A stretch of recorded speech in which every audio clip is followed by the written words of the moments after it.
ओम शांति। सुनते हैं 16 जून 77 के अव्यक्त बाप दादा के मधुर महावाक्य। आज की मुरली में बाबा ने पुरुषार्थ के आधार पर नंबरवार पूज्य बनते हैं कैसे। फिर बाबा ने सभी बच्चों की एक ही पढ़ाई, एक ही लक्ष्य, फिर भी पूजन में अंतर क्यों। फिर माया जीत का अर्थ क्या है। लास्टली बाबा ने परम पूज्य किसे कहेंगे। सुनते हैं 16 जून 77 की मुरली, एक ही पढ़ाई द्वारा। मुरली का टाइटल है एक ही पढ़ाई द्वारा नंबरवार पूज्य पद पाने का गुह्य रहस्य।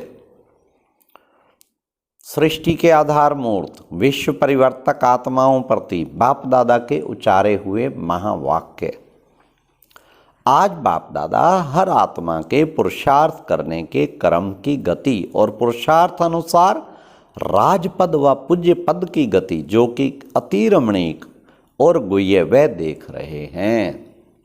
जैसे पुरुषार्थ में नंबरवार हैं, वैसे ही पद और पूज्य पद में नंबरवार हैं। जो नंबर 1 श्रेष्ठ पुरुषार्थी है, उन्हीं का राज्य पद और पूज्य पद अति श्रेष्ठ और गुह्य रहस्य से भरा हुआ है। पूज्य तो सब बनते हैं। सृष्टि के लिए सब पुरुषार्थी आत्माएं परम पूज्य हैं। अष्टरत्न है, व 108 की माला है, व 16,000 की माला है, व 9 लाख प्रजा पद वाले हैं, लेकिन सभी कोई ना कोई रूप में पूज्य अवश्य बनते हैं। अब तक भी अनेक अनगिनत शालिग्राम बनाकर पूजा करते हैं, लेकिन अनेक शालिग्राम रूप की पूजा और विशेष इष्ट देव के मंदिर के रूप की पूजा, उसमें अंतर कितना होता है, उसको जानते हो ना। शालिग्राम रूप में अनेकों की पूजा होती और अष्टदेव के रूप में नामी ग्रामी कोई कोई आत्मा की पूजा होती है। 16,000 की माला भी कभी कभी सुमरण करते, 108 की माला अनेक बार सुमरण करते, और अष्टरत्नों को व देवों को व देवियों को बाप के समान सदा अपने दिल में याद रखते हैं। इतना अंतर क्यों। वाह, बाप दादा तो सर्व बच्चों को एक ही पढ़ाई, एक ही लक्ष्य, मनुष्य से देवता या विजयी रतन बनने का देते हैं। फिर भी पूजन में इतना अंतर क्यों।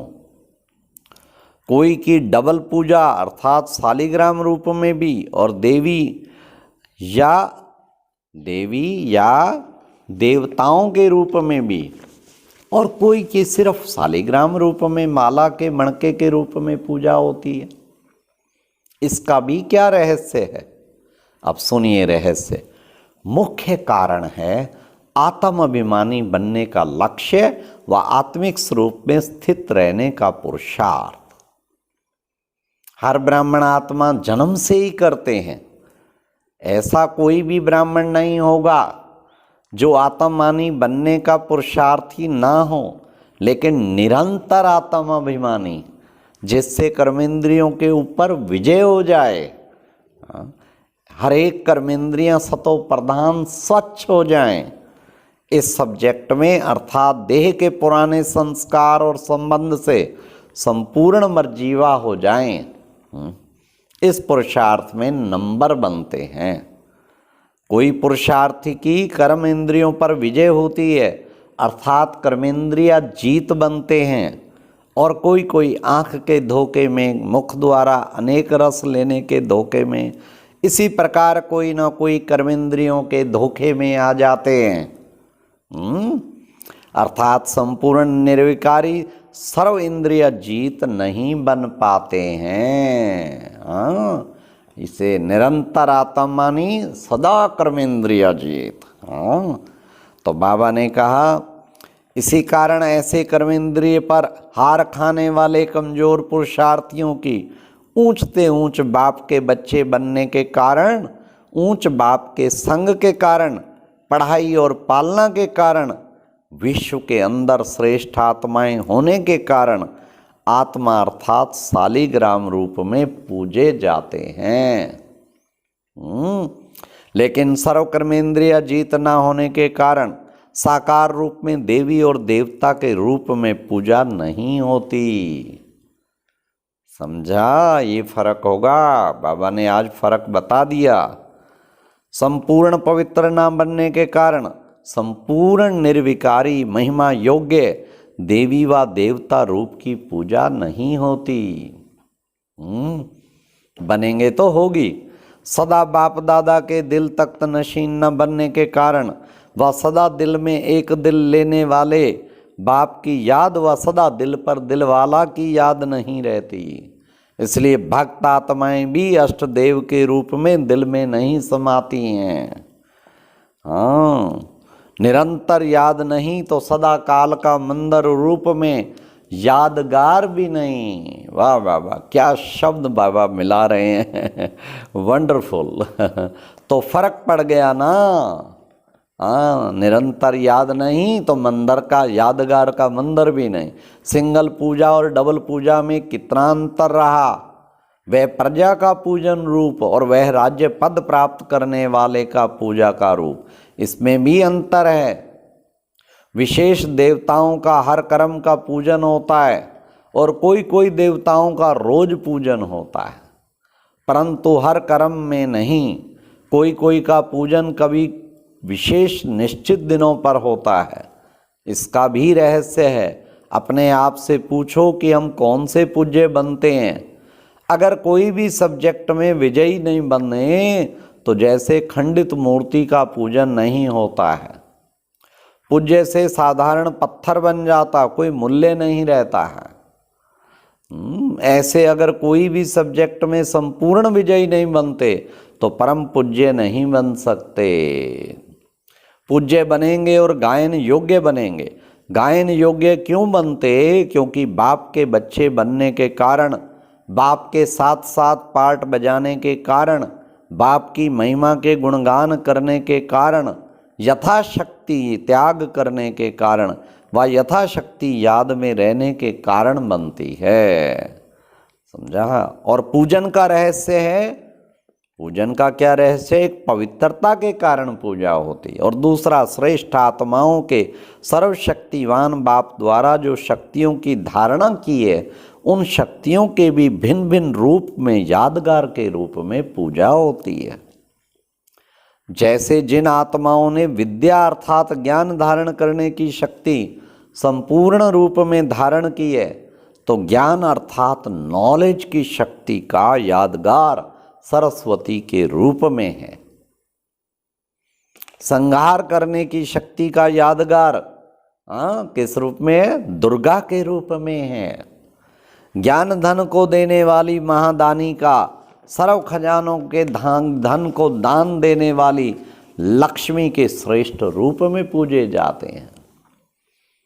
हर विघ्न पर विजय प्राप्त करने का यादगार विघ्न विनाशक के रूप में पूजा जाता है। गणेश विघ्न विनाशक है ना।